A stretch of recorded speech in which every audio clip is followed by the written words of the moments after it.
Galing sa mismong baryo na Tordesillas ay nasa 1.2 kilometers ay mararating mo na ang area na ito kung saan makikita ang mga paliguan. Hi guys, nandito tayo ngayon sa tinatawag na Bato Kipot, Barangay Tordesillas, also known as Lupit, Sibalem, Antique. Ito ay isang ilog kung saan may magandang paliguan. Ito, crystal clear ang tubig.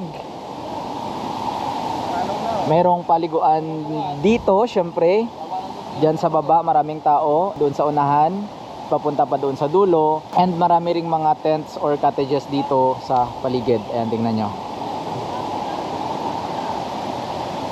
Ang ilog na ito ay maraming mga isdang dalupingan. Yung dalupingan na common natin nakikita sa mga ganitong tubig. Yung sobrang linis galing sa mga mountains ng Antique. And madalas silang nag-i-stay sa mga area kung saan medyo rushing yung tubig or yung current ng tubig ay malakas. So ang tubig dito ay hindi gaanong malamig, but I guess it has something to do with since medyo mababaw yung tubig ngayon dahil summer, yung tubig ay umaagos sa mababaw lang na mga area, and that is why parang siguro hindi siya gaanong lumamig. So bukod sa magandang paliguan, maganda rin yung mga bundok dito. Ayan, tingnan nyo. Ayan, paligid. Ang good thing dito ay marami siyang kahoy. And kahit ngayon na summer, malakas yung tubig or may tubig pa rin na umaagos doon. Yung tawag dyan is lanas, yung flowing lang na water galing sa taas or lumalabas sa bato, and dyan tayo kumukuha ng mga inuming tubig. Maraming tao dito na pumupunta, lalong lalo na kapag summer. Nakakita ko ng mga videos dito na malakas yung agos ng tubig ng ilog na ito kapag rainy season. And kahit ngayon na summer, malakas pa rin naman yung tubig.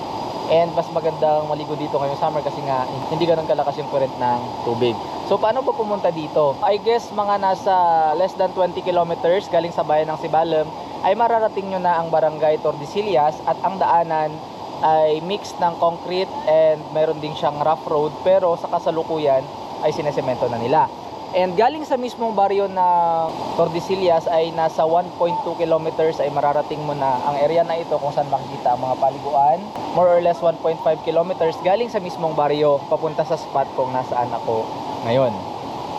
Bukod sa magandang paligid, sabi nila marami din daw na mga unggoy na makikita dito sa paligid. Hapon daw, marami daw mga unggoy na sumasabit dyan sa mga puno and nagpapakita sa mga tao. Pero yung good thing is wala silang contact, hindi sila nangunguha ng mga pagkain.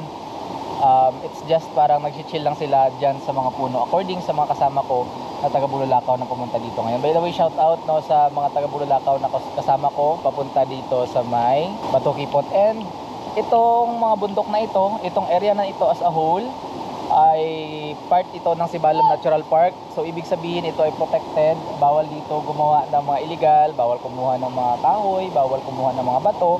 And talking about bato, tulad sa may Igpanolong, yung Mauit River, mayroon din ditong mga semi-precious gemstone, ngunit hindi gaanong marami unlike doon sa may Mauit River. Pero halos parehas yung feature ng mga ilog na ito. And both actually, yung sa Igpanulong and ito, part ito ng malawak na protected area na Sibalem Natural Park. So ito yung kinaganda dito kasi nape-preserve yung ganda ng nature at hindi naaabuso. Meron lang ditong entrance na 20 pesos. May enjoy mo na ang lugar na ito. So ano pang hinihintay nyo? Punta na kayo dito with your family and friends. Share ko lang, bye bye, salamat.